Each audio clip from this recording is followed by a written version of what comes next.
Hello and welcome to your episode 4 of Straight from the Horse's Mouth with me, Tack Shop Tom. Today we've got an amazing episode coming up for you. We've got Ellie, who is the founder and creator of StudFast, a new innovative idea for studs for horses. Honestly, her journey is amazing, so you want to listen to that. We've also got the usual chat with JVT, or can I JVT now? Joe, Vanessa and Tom, and then obviously you've got our customer questions, our listener questions for Gemma the vet. So listen up guys, it's going to be an amazing one, as always.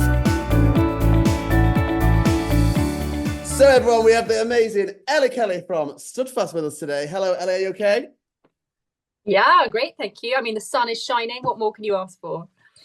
Oh my God, it is shining, I can't stop sweating. It's ridiculous. Well, yeah, tell me about that. That's the reason I'm wearing this cap, is because I've just ridden horses, and I was just explaining earlier that you could literally fry an egg on my head right now. It's so greasy. So, and I don't know, I forgot also, I've got horse slobber on my t-shirt, and I've got this t-shirt that says, "Sorry, can't horses buy," that was bought for me by an ex-boyfriend. Which just about sums me up, really.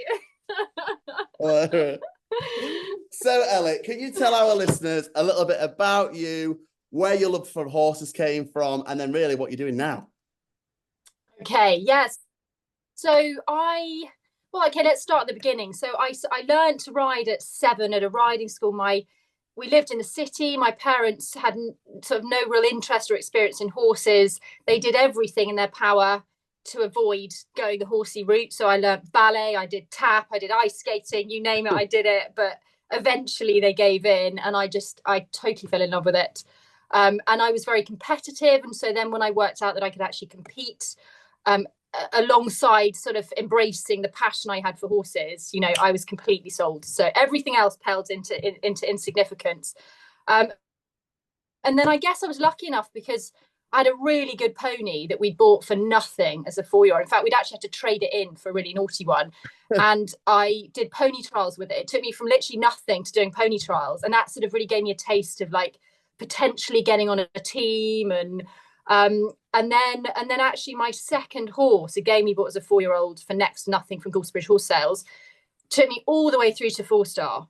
And I now realise, when I look back on it, just how lucky I was. We've still got him now. He's 29 years old and still going. God. But my God, it does come down to luck, because I just thought I was super talented. And actually, I just was very lucky to have really good horses that I built a bond with. I had them from young horses. So, I really knew them inside out. But then sadly, he went lame, and the other young horses I had also had career-ending injuries at the same time. And I couldn't afford to continue. But also, like, I think a lot of riders know this, it kind of breaks your heart a bit every time those horses get injured and stuff, and you've built that relationship and you've worked so hard.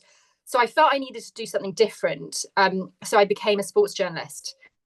And I initially avoided equestrian, actually, because I just found it a bit bittersweet. But then I was like, oh, for goodness sake, you know so much about it. So then I sort of carved out a bit of a career for myself, like as a writing about equestrian and also horse racing, but for a mainstream audience. So I wasn't writing for the horsey, publications like Horse and Hound. It was more for like writing for the national newspapers. And it's a different style, because you've got to explain. They're not so interested in the result of badminton. They want to know the human interest. And of course, in all like horse sport, people are so resilient. Anyone who has a horse, if they didn't start off as seriously tough, they are by the end. And I think it just makes them very, very interesting characters. So actually, there were a lot of really cool stories. I mean, my goodness, every discipline, there've been some really, really good backstories that I've then written about, and I've made into documentaries, and I've done stuff for the BBC. So been very lucky. It's like a dream job. I mean, I wouldn't recommend it if you want to be a millionaire, but but then it kind of led to the startup, which is, so it was like a product of both my careers, the eventing and then the sports journalism. And I was just at this women's football match at West Ham, and I have to say I'm not a big fan of football, but they'd asked me to do lots of, I realized there's a lot of opportunity within women's football. And I was watching a match in the rain and I thought, interesting, they don't have metal studs. And I kind of knew that in their football boots, but I then started asking more questions, and they explained that actually at most levels of football they had banned metal studs because the risk of injury was so much higher, both lacerations but also joint injuries if the ground was too hard because metal hasn't given it. And I was like, this is really interesting, having had horses with stud injuries. Like, I know that metal studs cause injury both to horse and rider. So that's where the kind of the initial inspiration came from, I guess. And here we are, launched last August. I mean, 4 years to develop it, 3.5 years to develop it. And yeah, now I have a startup. So alongside the journalism. And tell us what is StudFast? Crazy. What is StudFast? Okay.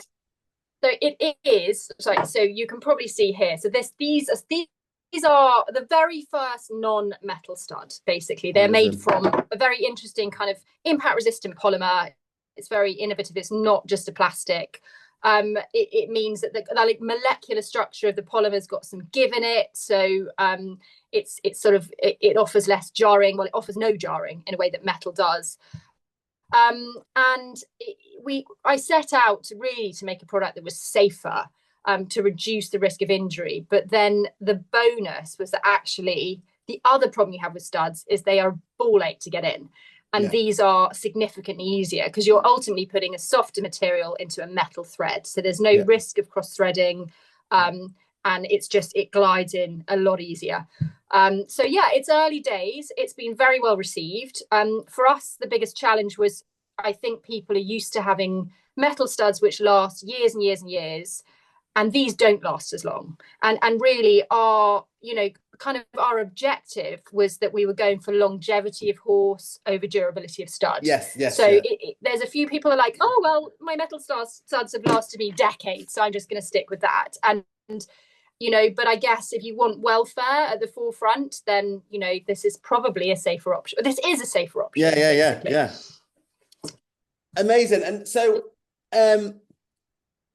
one question first at the top of my head. So did it ever go into women's football? Did what? Sorry, what did what? Did the stud go into women's football? The plastic stud? No, I mean, the idea came from women's football. And do you know what was really interesting? I went to West Ham with my rusty box of metal studs, and they were literally horrified. They were like, you put that in a horse? And I was like, yeah. And they were like, do their horses ever get injured or anything? I was like, yeah. And sometimes the riders get trampled on. And actually, it was the look on their face that made me think, this is another example in equestrian where stuff is a bit backward, but that's all we've had. That is the only option. So it's this or nothing. So it's a necessary evil. You either put studs in and risk like some kind of laceration to yourself or your horse, or you don't put studs in and then there's the potential of the horse slipping.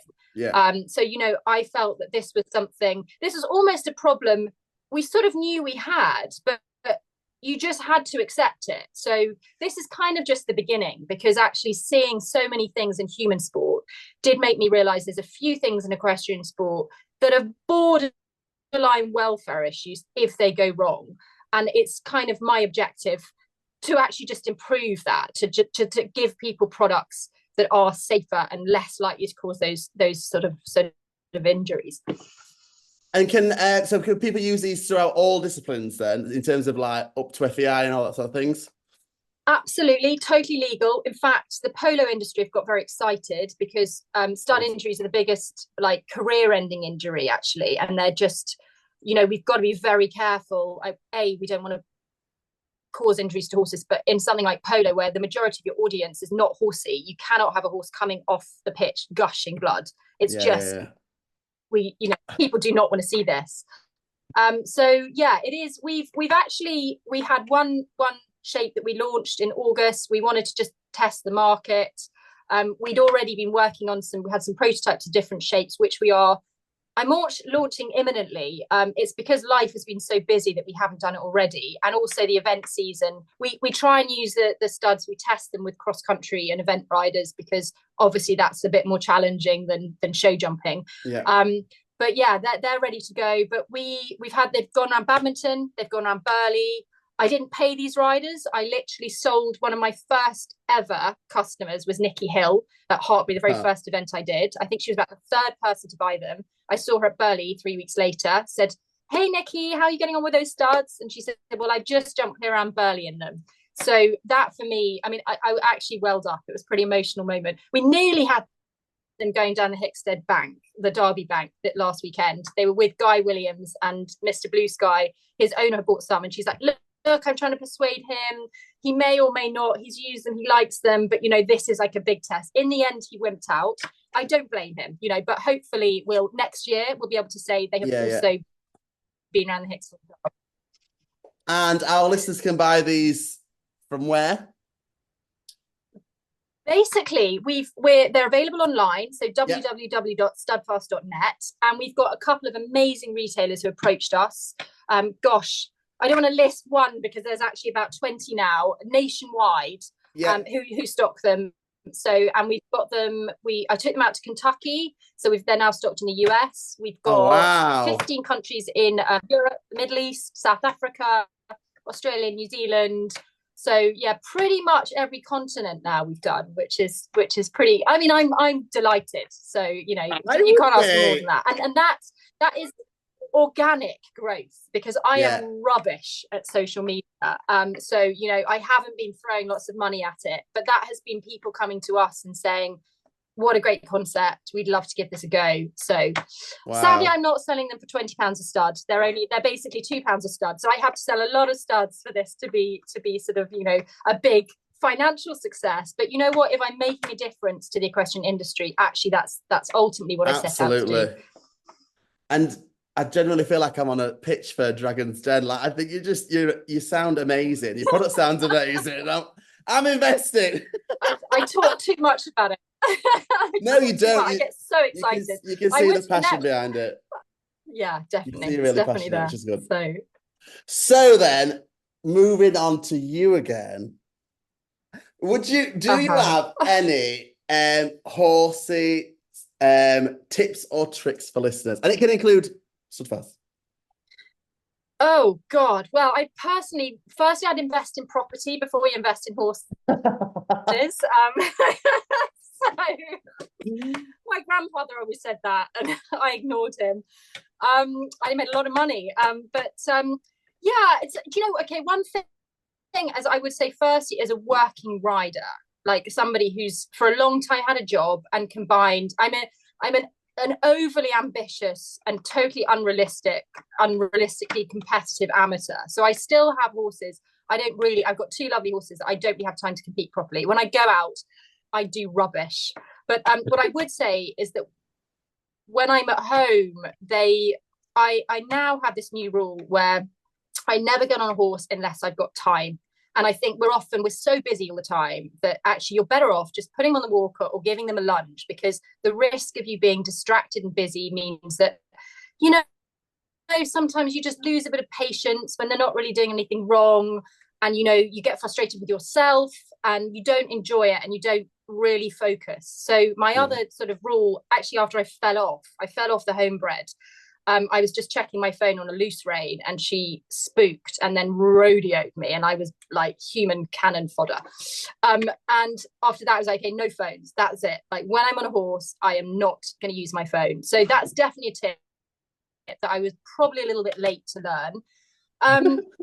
I mean, obviously our studs are just life-changing. So I think that's, if you use our studs, we've realized actually as time has gone on, there's a few things we've kind of added to our care card. So we've realized, for example, that like if you ask your farrier whether you use metal studs or our studs, ask your farrier to countersink your stud holes. That means that the top of the stud hole is wider than the rest of the stud, because I promise you that makes it so much easier to get in, whether you've got a metal stud or a polymer stud. And also with our studs, it just means your thread lasts longer because you don't shred the thread when you try and put it in a hole. Yeah. Quite often the farriers, no disrespect to them, but they don't finish the holes off very well. So it means they're a bit jagged. And then that's what makes it very difficult to get your metal stud in. And you can get the polymer stud, our studs, in much easier, but it does damage the thread. So say to your farrier, can you countersink my holes? because I promise you it will save you so much time. So yeah, so they were my tips. Good tips. All about don't ride and on your phone. It's illegal in cars, so why is it not on horses? Yeah, exactly. So then, what is next? Well, we all do it. That's the problem. And listen, we've all been there. On the end of a rain, Yeah. on the phone. Next thing you know, a bird shoots out the bush. Yeah. You're on the floor. Okay, so what's next for you, Ellie? Yeah. What's coming up? Oh, well, very excitingly, as a journalist, I'm off to the Paris Olympics. Oh So my I've been accredited God. for equestrian. I know, I am incredibly lucky. I have done 2 Olympics remotely. I did Rio and I did Tokyo. I was meant to go to Tokyo, but decided not to given the circumstances. But this is the first one I will actually be attending. And we've got so many chances to win medals, so it should be incredibly exciting. And then on StudFast, we are literally about to launch our new shapes. So you know, people have been like dogging us for them like since I launched it, but we knew we just had to wait a bit. So we're good to go. So that's all very exciting. I think probably our next trade stand, we might do one before Burley, but our next big one will be Burley, and then we will be doing the London International Horse Show in December. Well, there we are, everyone. She's very busy. Yeah, so, pretty busy. Yeah. With the Olympics, then, will we see any StudFast at the Olympics? Well, we've got. I mean, touch wood. I've got 2 riders, but I don't want to say who they are because I don't want to jinx their chances. But I have at least 2 riders using them. Okay. So and they obviously so much can change with horses. These are event riders, one for Brazil and one for Morocco, actually. So that slightly gives a little bit away. There are a couple more who are like, yeah, we might do, but we just need to test them a little bit more. That obviously for me would be fantastic. But yeah, I think there's 2 that if their horses, if their horses go there, they stay sound, then they will be galloping around the Paris track, which will be pretty exciting. That is life-changing. So when you're there in Paris, then, so you're writing for newspapers. Are you actually reporting as well, or are you just doing the journalism side of it? It'll just be the journalism side, yeah. So I'll just be finding the stories, reporting on the action. I'm being a bit of a media tart, so I'm basically writing for a lot of publications. So I'll be doing a little bit for different people. We've got a few. I'm doing a few preview pieces at the moment. There's a really amazing piece coming out in a big magazine actually on Bubby Upton, who's shortlisted. I think she's actually on the reserve list, and it is just the most incredible story. If anyone doesn't know this, it's coming out in Mail on Sunday You magazine, I think in a couple of weeks. But I'm not kidding you, I was crying throughout the interview. She is the most extraordinary human. She is just unbelievable. So really, really inspiring. So I hope, if you are readers of the Mail on Sunday, then try and pick up a copy. Absolutely. Okay, so we're now moving on to our quick fire questions. So are you ready? What's your most embarrassing moment? Oh gosh, honestly, I'm like a walking embarrassment to myself. So it was really hard to pick one. I mean, I confused John Terry and John Venables once. Like, if anyone knows about football, that is quite a big deal. Yeah, exactly. Well, okay, my first job as an estate agent, I had to pay my way through university. And I'm the most forgetful person. And on 3 occasions, I forgot the keys or brought the wrong keys to the house, to the extent that they pretty much had to, they didn't fire me, but they then put me in a show home where no one came for the rest of the summer because I was so forgetful, like bringing these car keys. So that was a bit of an embarrassment. I haven't ever quite got over that. I think also like I remember having, and this is sort of was embarrassing but also kind of tragic. So I had a wealthy backer who was potentially interested in sponsoring me and my horse. And this is my 4-star horse. And he came along to watch Hambledon a long time ago. And it was only like an OI, like an intermediate. And the horse was already advanced. But sometimes he could be an absolute DICK in the show jumping. And he didn't like, and it was never the jumps, but it was the arena party. And he'd already stopped at a cross pole in the warm up. So I was like, oh, for goodness sake, what? Why are you doing this to me? And obviously, the reality was the horse really picked up the tension because suddenly I hadn't really ever had an owner potentially interested in a horse of that value, and it was going to be a life-changing situation. And anyway, he got into the show jumping and he didn't even get through the start. He basically reared up, lost his balance, and he never reared either. He saw the arena party and then fell over. And of course, that because it was a horse fall, that was an immediate elimination. So it was obviously deeply embarrassing because I looked like a terrible, terrible rider. And obviously the backer, the owner, lost interest. But it was just, it was one of those things that you think about that 10 years later and how different it could have been. But hey, that is horses for you. They are such character builders, aren't they? And things happen for a reason. They do. Absolutely, they definitely do. So, would you go for a beach walk or a forest walk, or hack, shall we say? I mean, the funny thing is, I'm not very good at walking. I don't know if that's ADHD or what. So wherever I go, I have to go like relatively quickly. So I would say there is nothing more dreamy than galloping on a beach. And I've done it a couple of times on holiday, and it's so liberating. And I actually live fairly near the coast, and I haven't made the most of it, but I would absolutely love to take one of my eventers down and go for a gallop on the beach. Oh yeah. Whereabouts do you live, sorry? So I'm based, just south of Winchester, so sort of near Southampton on the south coast, basically. Oh, very nice. Yeah, get them in that box. Okay, so Crocs or sliders? God, I think Crocs are literally a crime to the fashion world. So I think that answers your question. I mean, they are the most hideous thing. They are absolutely hideous. So and they're not the best thing around mucking out, is there? With holes in them. Definitely not. My mother, who's a bit of a fashionista, has just absolutely loves them because she's got like terrible feet, and I just think honestly, it's extraordinary what she's come to. I cannot get onto that trend. I cannot get onto it. The vile. I mean, I've got some, but nobody sees it. Nobody sees me. I wouldn't admit to that. I don't have any. Okay, but I do love shoes. So I have a lot of shoes, so I think I've spent almost as much on my own shoes as I have on my horse's shoes, and in sort of 30 years of horse ownership, that's quite good. That is a lot of shoes. So. yeah, that is a lot. Saddle or bareback? I'm afraid I have no abs, so I would definitely say saddle. Yeah. Poo pick or muck out? Well, unfortunately, muck out. I would love to say poo pick, but we're on very wet clay, so mine are stabled. And I mean, this year's been ridiculous. So they seem to get 3 to 4 months out in a field, and then I keep them out as much as possible. But the rest of the time, we are very wet. So a lot of mucking out to do. Yeah. Sadly. Sometimes I prefer mucking out. It's all in one place.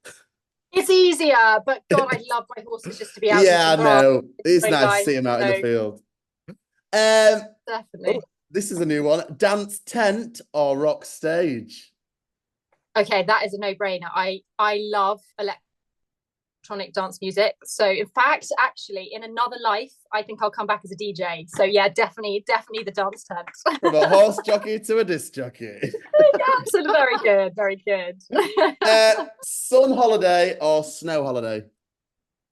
Do I need both. Actually, I'm not great at lying on a beach. Like I say, there's definitely there's a bit of a sort of like energetic kind of human that can't really sort of lay still for very long.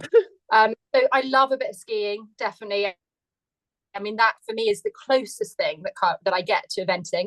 So it's that sort of feeling of being like in nature, being sort of human versus mother nature, like whatever the elements throw at you, that's pretty exciting. But then I love swimming in the sea, so it's nice to feel the sun on your back, isn't it? Well, unlike this week when we want it to go away now. Yeah, that's true. I've never tried skiing. I really do fancy it. tried snowboarding once, and they said to me, Tom, do not put the nose of the snowboard down the hill. What did I do within the first 3 seconds? I was screaming all the way down the hill. You should definitely. I think horse riders make really good skiers. Really? Because we're natural balance. We've got a good strong core. So yeah, I think also because we're brave, we just like put our heads down and go for it. Yeah. I definitely give it a whirl. Give it a yeah. whirl. I think I'm gonna. If not, the apro ski will always win me over. Exactly. Happy hacker or crazy competitor? I think you probably know the answer to this. Yeah, definitely the latter. Definitely the latter. And then, along with your horse, who with their horse would you take on a desert island with you?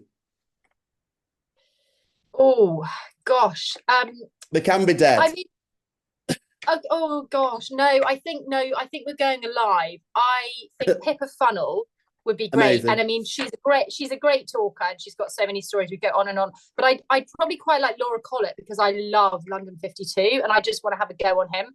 So we could like take it in turns, Yeah. I ride Monday, you ride him on a Tuesday, you can ride my naughty pony in swaps. Oh, I love that. So, Ellie, do you have anything else you'd like to say before you go? Okay, yeah. So it's StudFast. We launched in August. We have sold kind of all around the world. I've said a lot of this already, but I set out to basically make something that reduced the risk of injury to horse and rider in so many ways, not just the risk of laceration, but also the risk of jarring. Like I said, the bonus was they were so much easier to get in. They're not for everybody, clearly, but I would like to see in 5 years' time people looking at a metal stud and saying, what the hell are we doing? Yeah. I think it's luck as much as anything that when people say they've never been injured by a stud, or the horse has never been injured by a stud, because so many people come and say to me, like, this they show me a photo, this is what happened to my horse, this is what happened to me. And I think for me, there's other things I think in horse sport that do really need changing. And it is a world that's becoming slightly full of gimmicks with absolutely zero science behind them. Yeah. And so it's kind of my mission a little bit to actually bring science-backed innovation where there's already a lot of proof probably in the human world that these things work and these things make a difference. And I know, going back to my own career, how heartbreaking it is to have a horse off with injury. And the guilt that you feel, because you're partly responsible for that injury at the end of the day. I mean, even if you just chuck them out in the fields, you're partly responsible for that.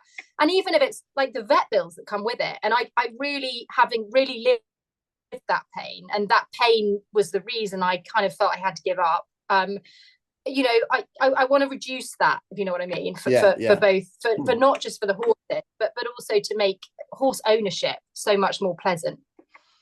And I think that the number one thing for people is that they want the best for their horse, don't they? So I think if they can understand the science behind it as well, and also, like you say, the whole, this is plastic and this is metal, like that, surely people are going to all change at one point, in my eyes. I hope so. Yeah, I hope so. I mean, like I say, it's not infallible. It's not going to last as long as metal studs. We don't want to make them too big. People keep saying, can you make really big ones? There is some evidence to suggest that bigger studs cause an anchoring of the foot, which doesn't allow for the natural slip. And so, we want to reduce that risk. So that means people say, okay, we're going to use a bigger metal stud on the outside and your stud on the inside. Then I'm happy with that. If that means people say, no, we need a bigger stud, then that's fine. But we need to kind of stick to our principles a little bit on the main objective. Obviously performance is key, but we've the studs have been around Badminton and Burghley, so I think they've proved that they can perform at the highest level. In fact, Nikki Hill rode one of the fastest rounds of the day at Badminton in those studs. So I think the proof is in the pudding a little bit. And that wasn't great ground. That was quite heavy ground, and whereas at Burghley the ground was quite hard, so they've proven quite a lot on different grounds. And hopefully, like I say, in 5 years' time people are like, yes, we want these. So Amazing. Well, thank you ever so much for spending some time with me today. We're looking forward to seeing how StudFast grows and hopefully seeing it at the Olympics as well. But yeah, thank you ever so much for your time. Fantastic. Well, thank you so much. I've really enjoyed this. And yeah, any inquiries, you can either come through our Instagram page, StudFast Official, or like I say, the website, www.studfast.net. Amazing. Brilliant. Thanks so much, Tom. Thank you ever so much, Ellie. Thank you. And since recording this interview, we have now become proud stockists of StudFast at Iron Horse, so you can view and see these products for yourself at Iron Horse Equestrian Supplies in Moss Doncaster.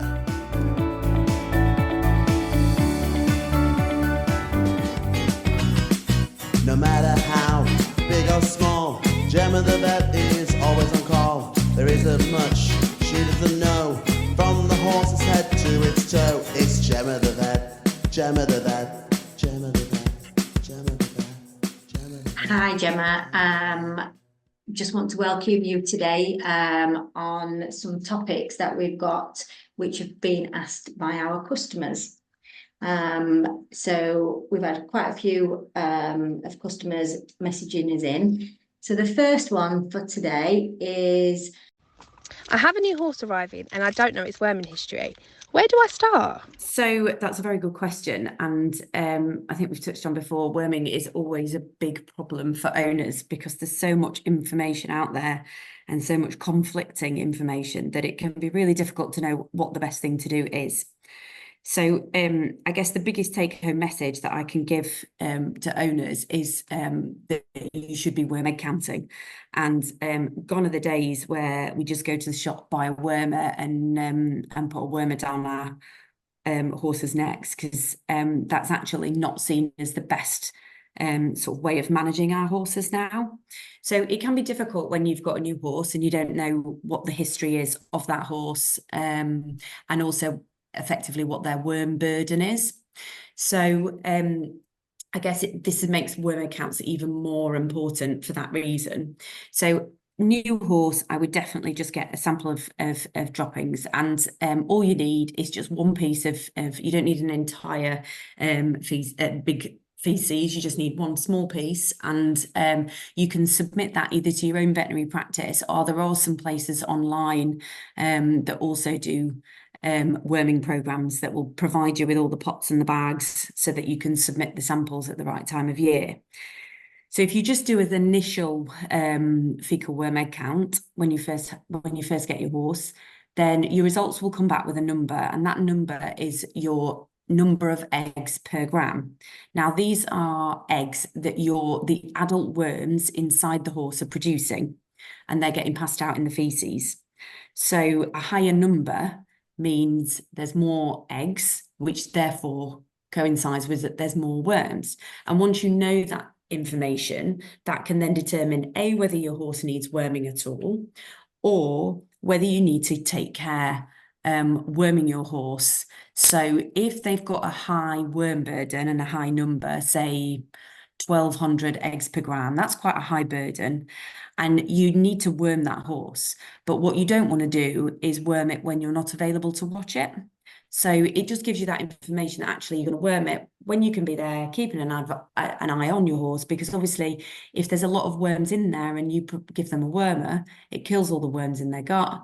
They can all then leave and then sit in the horse's gut. And there has been cases of colic that are linked to worming horses for this reason. So the short answer is that you should get a worm egg count done when you first purchase your horse before going and buying a wormer. The other important thing to note is that fecal worm egg counts only give you the worm burden of roundworms. And again, there's all different types of worms that affect horses. There's roundworms and there's tapeworms. And within the roundworms, there's the white worms and the red worms, and they all affect the horse differently. So if you have a very high worm egg count of, say, for example, our 1,200 eggs per gram, that only tells you what your roundworm burden is, and it doesn't tell you what your tapeworm burden is. But you can assume that if your horse has got a lot of roundworms in it, it probably has a lot of tapeworms in it because it's probably not been wormed, basically. So therefore, you would then be advised to give them an appropriate product. And there's lots of worms available now that can worm against everything. But I strongly advise against, just going and seeking out advice to get those wormers, because actually all you're doing, if you keep worming your horse and it doesn't need worming, is increasing the chances of resistance. And we are now getting a lot of resistance against wormers that previously didn't have any resistance, like moxidectin that's found in Equest and Equest Pramox. So it's really important, I think, that we all do this, and we all do this in the correct way. Yeah, I think that's really good advice. We do try to steer our customers down doing the egg count route.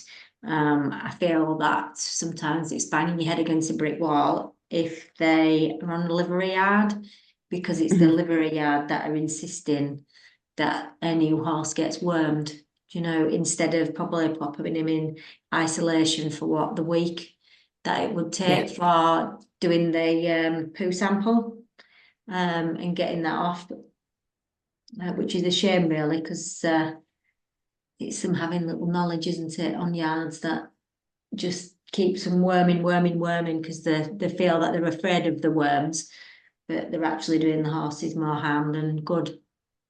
Yeah, and actually, with the samples, everybody likes to see a 0 eggs per gram, but actually the cutoff is 200 eggs per gram in a horse over 5. So anything less than 200 eggs per gram doesn't need worming. So it isn't actually bad for your horse to have a few eggs in the feces, because it means that they are getting exposed to the worms, and therefore they will be developing an immune response to them, which helps them become more resistant to the effects that the worms will have. So it's actually known that it's better for them to have a very low exposure than no exposure at all. And we're a bit behind sort of, all the ruminants. And this has been advised in farm practice for years. And sheep and cattle have had fecal worm egg counts done for years, because farmers have realised that actually, if you're feeding your horse these products, or your cow or your sheep these products, although they're getting metabolised by the horse and the animal, they are still passing some of these drug residues out on the pasture, which then is changing the microbiome of the soil, which then affects the soil and the way that your pasture grows. So it's not just about resistance in the worms, it's also how it affects the environment as well.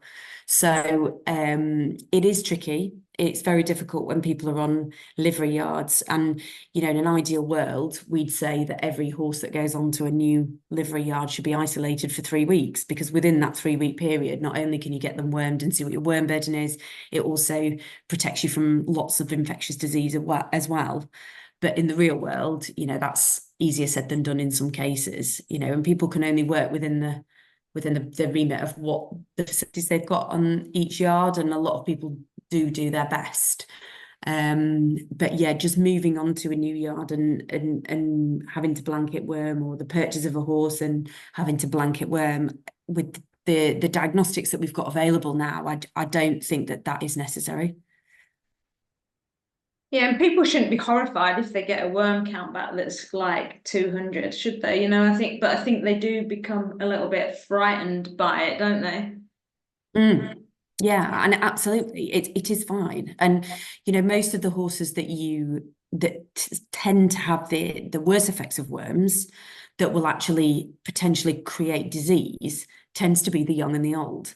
So it tends to be the ones, young stock, I'd be much more aggressive about potentially worming than, an 8-year-old horse that's used for riding, for example. So their age definitely comes into it as well. And, again, same with older horses, they seem to have less immunity and less resistance, as it were, to the worm. So again, they tend to, when you do worm egg counts on big yards, which I never had the pleasure of doing, only seeing the results, because the nurses at work always got the job of actually doing the worm egg counts. But you could see how the ages play a big role in the results a lot of the time. And most of your average riding horses that are in that middle age bracket tend to be, on a well-managed yard, tend to be very low. It tends to be the real youngsters, the 3-year-olds, the 4-year-olds, and then the older horses. Thank you, Gemma. We'll have more from Gemma and more of your customer questions next episode. Now it's the moment you've been waiting for. It's Joe, Vanessa, and Tom. They won. Pardon? They won. They won. Yeah. Who won? England. Slovakia. England Yeah. won. Could I ask you, could you just tilt your iPads down a little bit, girls, just so I can see a bit more of the face? Face of what? There we go. Down. Tilt the iPad down. So Like that. Yeah, just so that you're not as... No, the other way, so your head's more to the top of this screen. Oh, the Just other makes way. it easier when editing, you know what I mean? That Oh, better? God, here we go. Oh, my God, here we go. Oh, now we've got opposite way. Joe, are you going the opposite way? Wrong The other way. Oh, up. Now you look like you're two midgets on the bloody screen. Can I use that word? No. That's better. Is that better? So much better. I'm actually like this on Ellie Kelly one, and literally I'm like, the whole TikTok screen is just my face. Oh, you didn't have anything in your teeth? No, well, no. Sit No, I up. didn't. Oh, shall I do this? This top's a bit Cheers. small. So. Cheers to England. What did they win? 3-1? 2-1. Swearing. Oh, are we Oh, recording? she's had one Corona and Yeah, she's recording. I didn't know we were recording. We're doing what? Recording now, everyone. Recording. Okay. This could be a fun episode because Vanessa's had a beer. So, ladies, tell us what's happened this week. What's been happening? We've had a celebrity, haven't we? I saw on the Facebook. No, I didn't get it. You rubbish. Yeah, rubbish. She wanted me to play a bit of Wham, like. Oh, I was just gonna say we're gonna do a little bit of Guess Who to the listeners, and you just But if you didn't know, it wasn't obviously George because he's no longer with us. God rest his soul. Andrew. It was Andrew. Came for a brie and cranberry panini or two because he clearly needed that fuel for his bike. It was and lemon cake and a latte, I think. No, he had an espresso. Oh, so celebrity, isn't it? Let's have an espresso. Don't need all that milk in my diet, but I'll have 2 paninis with a brie in them and a cake. And did you see him? No, we weren't there. Oh, this was the visit you mentioned, but you weren't there.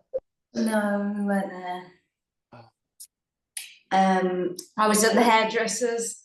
Vanessa was out at a saddle. 7 hour playing ponies. Oh, but really could have been playing Copacabana. Not the Copacabana, that's Barry Manilow. Club Tropicana. Club Tropicana. Club Hill off tea room, drinks aren't free. Drinks are free, fun and sunshine. Oh no, now she's started. Love it. Oh, did he sing a lot in Wham? Yeah.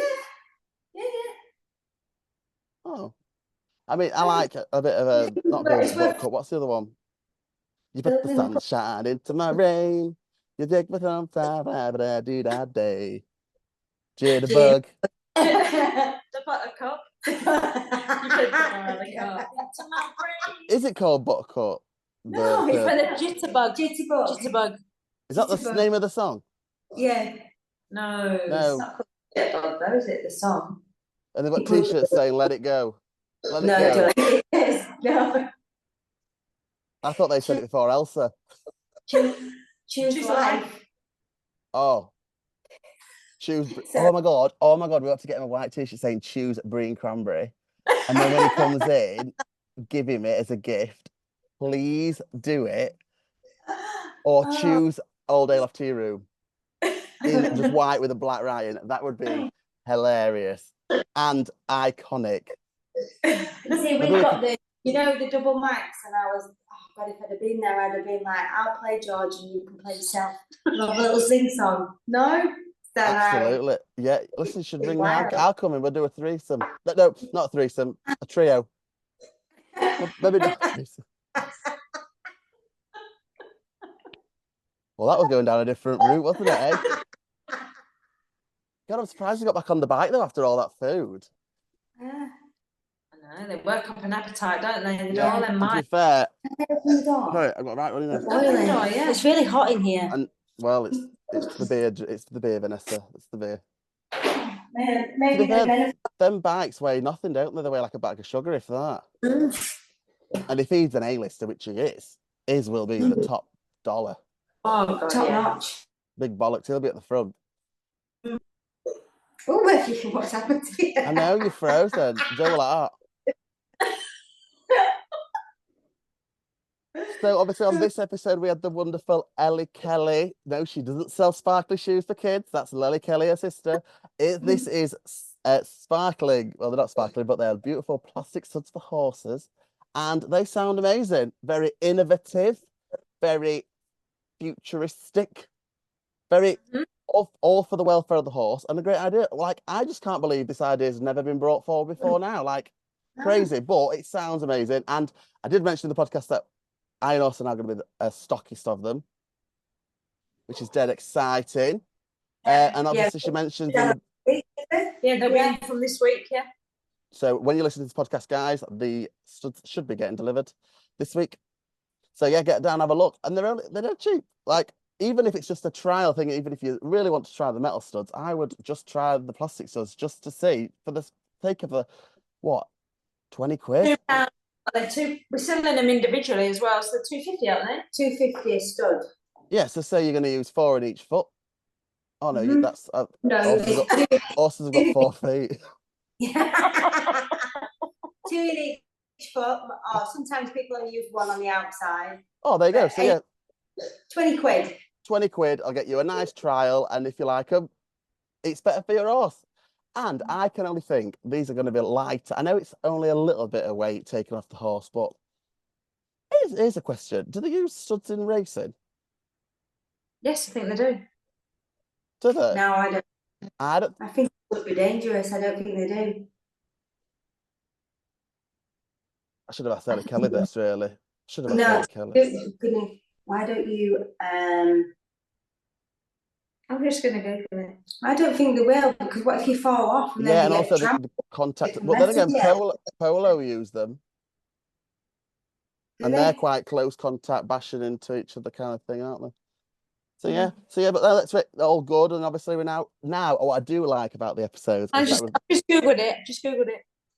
The shoes worn to exercise racehorses generally have studs as well, although many people opt for the studs when having horses shod. Do racehorses wear studs? Well, that was a very vague answer. Never said yes, no. So thanks, Google. You've still got us nowhere closer. We should have asked Jeeves. Are you going to say Jean? Jean, yeah, Jean. She could tell us how the chariots are if they wore them. So I'm still here. I'm still living, guys. Jean has not caught me yet. I've not bumped into her since the comment about her being 2,000 years old. So it's all good, all good. I am recording this, aren't I? Oh my God, I had a real thing that I thought I've not pressed record. I'm going to burp, sorry. It's going to be like ASMR because I've got this camera. Oh, Joe's on the sol as well. Oh my God, it's a party tonight. I need a drink. Get me a drink. I've just got my Miyoki cup full of Vimto. Got in the background? Vimto. Pictures of Amy. Oh, it is. Oh, yeah. Yeah, so listeners, me and my fiance and my dog have moved in with the parents now because our house is not ready yet. So my house is currently in storage, and like I say, my clothes are all ironed, washed, everything pressed. Not even my pants and socks are ironed. What the hell? Food on the table when I walk in. I don't think we'll leave. We will. I had a bit of a lie-in today, and it was like World War III. But we move on. Oh, we've hit the microphone.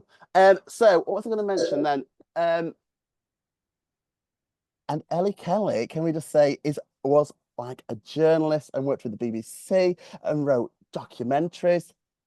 I felt like I was interviewing a celebrity, really. I'd say, say B-lister, not like Andy from Wham.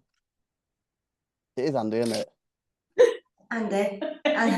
Our Andy down road. Andrew. It's called more Andrew than Andy. So yeah, so it was amazing, and the story's great. And yeah, and also this week, obviously, listeners don't see this or hear this until the next episode, but we've also interviewed the amazing Kerry from Burntwood Canine can't say it. What is it? Canine Hydrotherapy. I think that you've already been on this. Do you know what? I feel like it. I feel like I'm gonna get on it. Let's get it. Woo! Get a drink, everyone. England's won. Woo! This is my idea. She's all over today. I drove past to work so I took Charlie out for his second driving lesson this afternoon. So, yeah, listeners, I've now got my fiance. He's got his provisional sorted. He isn't 17. He is 31. Just never needed it. So he's got his second lesson. He's doing really well. But I drove past a work at men's club that was clearly playing England, and a man was bored like me, and he'd completely covered the whole of his head as an England flag. I was like, welcome to Doncaster, everyone. Welcome to Doncaster. What were we talking about before? Kerry. Oh. Who's Terry? No, Kerry. Kerry, yeah. Oh, which was dead nice. Kerry was great. And it was our first ever one-to-one in-person interview for the podcast, which was dead nice as well. So I got to use my new microphones, which I was dead excited for. But no, it was nice. Good. And she was telling me all about how much Curly loves the water, or not. She says that when she hears that little poodle screaming in that water, she knows it's nearly the weekend. For the record, people, he's not forced to do it. He does enjoy it to a little degree. And he's there for his arthritic bones. Are you going to take Penny? Yeah, but... Yeah, so Penny, my dog, obviously has got a metal plate in the back leg because she broke her leg 3 days after me owning her. Not due to anything I did, but she fell off the sofa thinking she was an idiot. And yeah, so I'm just mainly for like, you know, that whole, is it Activia Regularum? Yeah, you know, Yakult, do you remember that advert? Prevention is better than the cure. So yes. I think we're gonna go for the prevention's better than the cure, and I think I might get in with her and lose a bit of weight. Might just do it in the local canal. Disclaimer: do not do this, please. Please go to a professional. So yeah, I think I'm going to take Penny. I think she'll hate. No, actually, I think she'll enjoy it. She enjoys having baths and stuff. She likes having a bath. She's not the princess I wanted. I wanted a princess dog, and I got more of a, no offense, butch lesbian. Do you know what I mean? Not that used to any of them.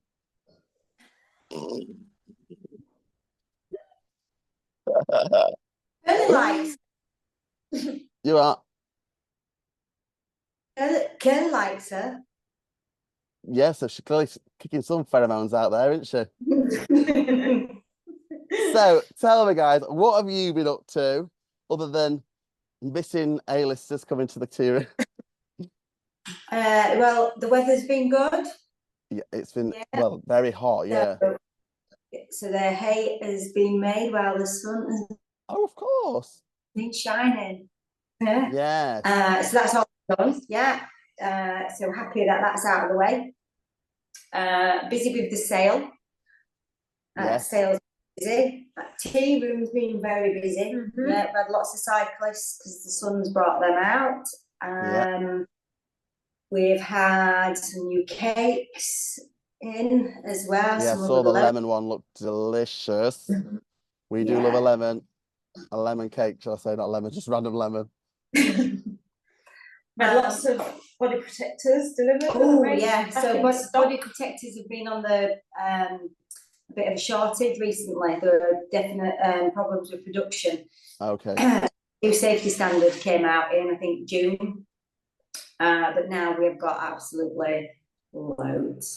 So if you want to get protected, guys, Remember, you won't go paddling in water without your wellies, so don't get your protection here at Iron Horse Equestrian Supplies. I did the quick fire question to Kerry when I was like, so do you prefer saddle up or bareback? Because I know I prefer bareback, and she just didn't get the joke. She was like, oh no, I couldn't do bareback. I've got an horse with a big spine. I'm thinking, I'm not talking about the horse, babes. But yeah, okay, you talk about that. Also, so speaking about our protectors, we're hopefully getting Claire Williams, Yeah. who's top dog at Beta, which is the British Equestrian Trade Association. And she's very, very big on safety for riders. So hopefully we're going to get her on the podcast in the next few weeks. So she'll be able to talk about the new standards and everything. So yeah, that'll be an interesting talk, especially for you competitors who need to stick to rules. We've also had a new air jacket as well that is compatible with the race safe. It's a little nice neat one. It's not quite a bulky one, it looks tidy. Yeah, so they're back in stock now, so they're brand new. There's also coming up soon a new scorecard, sort of a more of a economy price. Right. That looks quite smart if you're on a budget. That's coming from Charles Owen. Wow. So we've got something for all pockets and wallets and absolutely people. Yeah. Oh, great. So what's coming up, guys, between now and the next episode? What have you got? Anything planned? Any shows? Oh, well, we booked a holiday, but that's not till October. Let's see. Where are we going now? Forteventura? That's it, yeah. Winter sun. Oh, we'd like to go on holiday. Maybe we'll go to Macclesfield for the weekend or Bridlington to see family. What's coming up? School holidays. So we'll have lots of children in. Yes, some holidays are coming up. That's good. Yeah, so we've got lots for kids, really. Lots of things in the sale. Lots of new saddle cloths. Nice. Wimbledon starts tomorrow, by the way. Oh, Wimbledon. So get your strawberries and cream, guys, and your champagne. And eat and mess special. Nice. And to make it even special, we're gonna crush it with a tennis racket. Speaking of rackets, how have your rackets been going? Have people been talking about them? You've sold loads. I've actually nearly sold out on my first batch. I'm going to need to order some more. Wow. I think they need to make an extra long one just for really messy horses. You know, like one on the broom handle or something. Or vicious horses. Oh, there you go. Then again, just chuck the liquor in and leave. Yeah. Yes, no, good. School holidays will be good. Get them down to the tea room. I like the Lemure stand with the pony. Is it a hobby horse and stuff? That's dead cute, isn't it? And we've got some new ones that have just come in and some new ponies. Some spotty ponies. Some spotty ponies. What, bad acne or just Appaloosas? Just Appaloosas. For all you equines out there, Appaloosa. It's Dakota and Montana, that's the names. Dakota. Yeah. Dakota and Montana. I just named it after these horses have travelled around the world. What type of? Is that a cross between an Australian and a Texan? You a Texan? Yeah, Mama was an Aussie and Daddy was a Texan. I thought I did really well there, Vanessa. Thanks a lot for dissing me there. So good. Show you this. Hang on, let me show you this. Oh, there we go. No, I don't know what she's got. Oh, hang on. Well, no, just no, okay. Yeah, because this is just so later on the year it'll be our 20th year. In September we've been open 20 years. Yes. And have some Iron Horse merchandise to sell. Yeah. Love it. Yes. But we've just had some samples of new uniform. Yeah. New And, sweatshirts. There we go. oh my God, Charlie loves a quarter zip. Shit. I'm sorry. Oh my God, that is stunning. Is it Yeah. waterproof? Is it waterproof material or is it cotton? Sweatshirt shirt. It's got a So little nice. Oh my God. I'm a large, Charlie's a medium. and they'll be very good price. Good price. You Good know, price. to sell.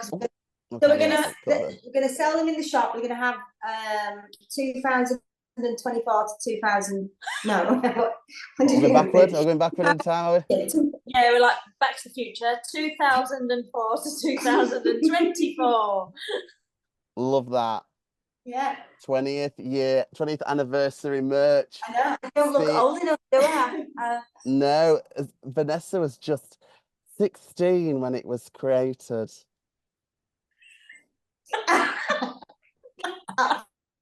Absolutely. Yeah. Yeah, plus I wonder how old he was. Jean was just a young, a young, is it whippersnapper? A young whippersnapper of just 1,323-year-old. No, So I there love you go. that. Honestly, I love that.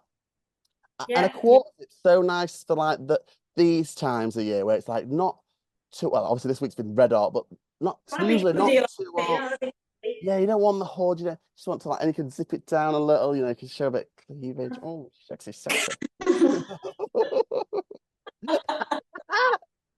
No, I love that. And I love the collar. That's really nice. Wow, well, you heard it here first, guys. Merch is coming. So just give out Helen Cook's Supreme rug wash. She's now doing Supreme embroidery. So You know what she did there? That's great. gonna pick up and drop off point where we are and buy saddle pads from us and leave them with us, and she'll pick them up. Wow, so she does do saddle pads, because a lot of places don't do the saddle pads because they're too thick for the machines, but that's good to know. Yeah, saddle pads, if they buy a jacket or a sweatshirt from us or from a brand, she can take them and embroider them. She doesn't do air jackets, anybody. She does not embroider them. She can embroider them, but the air jacket will not work. It will no longer be inflatable, tight marketed. It'll be punctured. Fabulous. Well, have you got anything else to add, guys, before we close this episode? No, I don't think so. I'm just about to stop eating mess now. Oh, she's taste testing ready for Wimbledon. Andy Murray, watch out. Andy from Wham, get yourself back to Iron Horse. Any stories from the driving world? The driving world. This week? Do you know what? I've actually not got no stories. I haven't got any stories. I've told you anything this week. How's Charlie then? Is he good at driving? Do you know what? The gears obviously can be like where to put the gear stick. That's come straight back to him. Bear in mind, he only had 3 lessons at 17-year-old. He was now 31. And actually, so like, I'm not just saying it, but I think it's more relaxed because he knows who I am. And also I can switch from I'm your partner to now I am your driving instructor. So it actually did well. We did the motorway today.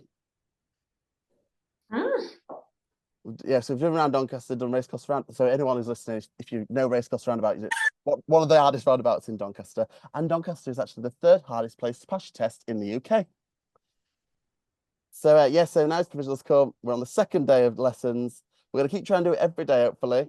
So it's like an intensive course. Get the theory test booked, and then hopefully he'll be on his way.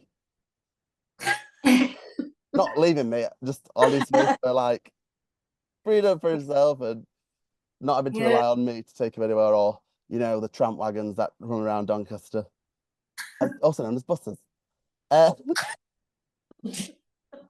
So, without further ado, that's the end of episode. Are we on episode 4? Yeah, episode 5. I've only been editing it all day. Episode 4, and episode 5 is set to be an amazing one with Kerry from Birkwood, as we mentioned before. So, guys, please click that subscribe button on whatever platform you listen to. And yeah, we'll look forward to seeing you on our next episode of everybody straight from the horse's mouth.